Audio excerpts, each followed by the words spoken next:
I bought my first tract of land immediately across the road from here in 1981 and have been adding to it since then. My wife's family farm, which was started in the 1940s, that's been in the family continuously, and so we've just been adding to it and bought some contiguous tracts with that. We bought this tract, the one across the road I mentioned, and then we've added several tracts to that as well. So all our purchases have been strategic purchases, mainly location. So we've managed to establish a land base here that we can pass along to our children and grandchildren. I'm from an engineering background, and I had an engineering business, and that's where I made my money, and I like to look at the trees and walk through them and enjoy them. And then Jeff Green with United Forestry Consultants pointed out to me what a waste of resources it was to have this open land or understocked land, that we needed to do something with that. And we need to do it now. Growing trees is a one-generation event. You get one rotation of trees and then you pass it on to the next group. And so Jeff was very forward in pointing out to me what we were missing in that. And so we see this now as an opportunity to finance our grandchildren's college education, so they don't have to worry about how that's going to be paid for. It'll be paid for from the trees that we're cutting off this land. And we've been planting trees for 30 years or so, and we continue to plant just about every year. Once we clear cut a tract, we get it ready to replant, and it stays idle at most a year and a half, and we'll get it back growing in pine trees and continuing for the generations that follow us. The good thing about the Harrison Woodlands property is the diversity. Yes, we do manage about 70% of the farm for intensive forestry practices, but we also protect upland hardwood ecosystems, wetland ecosystems, wildlife situations. We try to enhance through food plots and burning programs. So it's just a real diverse piece of property offering a lot of conservation management techniques to achieve their goals. We've got a great relationship with Georgia Forestry Commission. Lisa Duncan wrote and continues to update my stewardship plans. R.T. Lumpkin, who's with us today, is heading a prescribed fire initiative, and I use the Georgia Forestry Commission to help me with prescribed burns, fire breaks, and we get involved with them on an annual basis.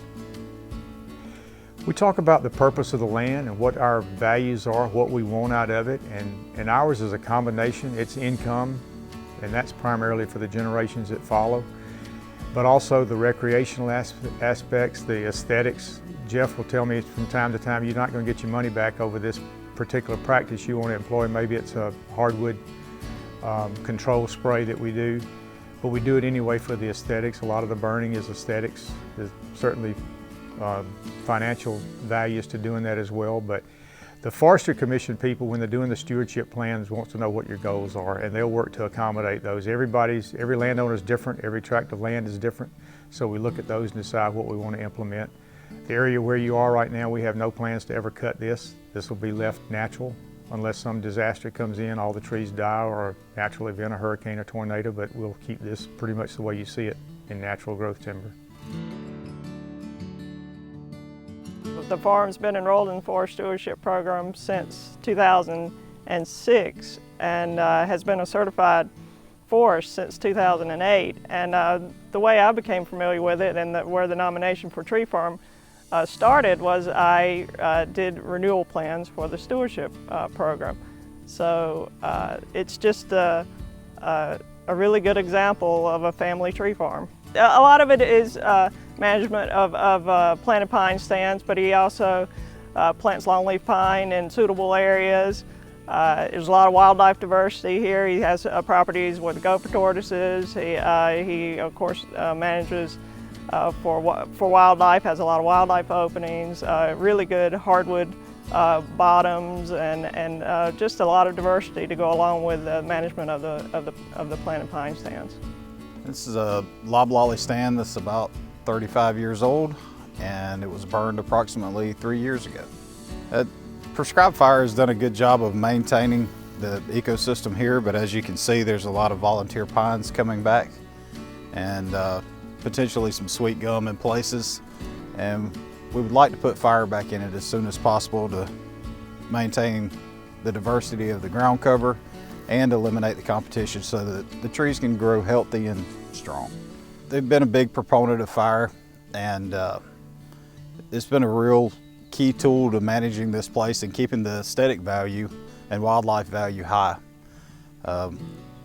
We work with Mr. Harrison as much as possible to ensure we can get as much fire on the ground each year as possible. The challenge is when you have a large ownership like this is there's so many stands to provide management for all the time, which is a challenge, but yet if you manage them properly, it kind of works itself into place properly.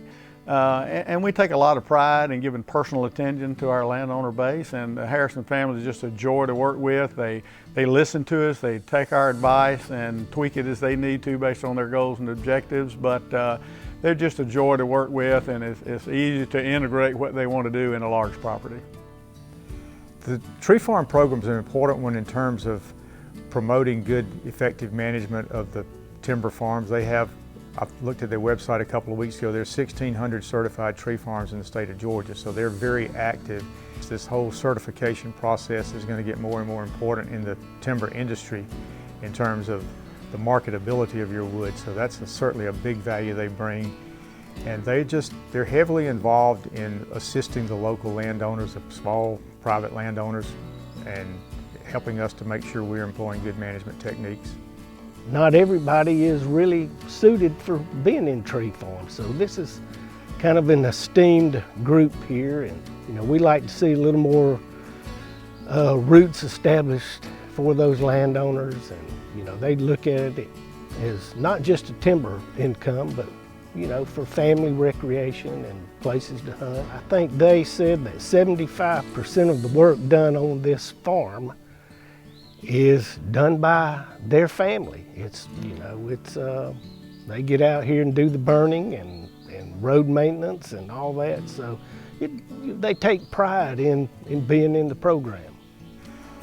I'm looking forward to seeing these grandchildren grow up and become tractor drivers and chainsaw operators and road clearers, and working with Jeff and United Forestry Consultants to make the management decisions on a day-to-day basis. So we're looking forward to passing everything along, the labor and the management and everything else regarding the timber farm to our children and grandchildren. On behalf of the Georgia Tree Farm Program, I would like to present the 2021 Tree Farm of the Year. Thank you very much. Thank you, Aaron.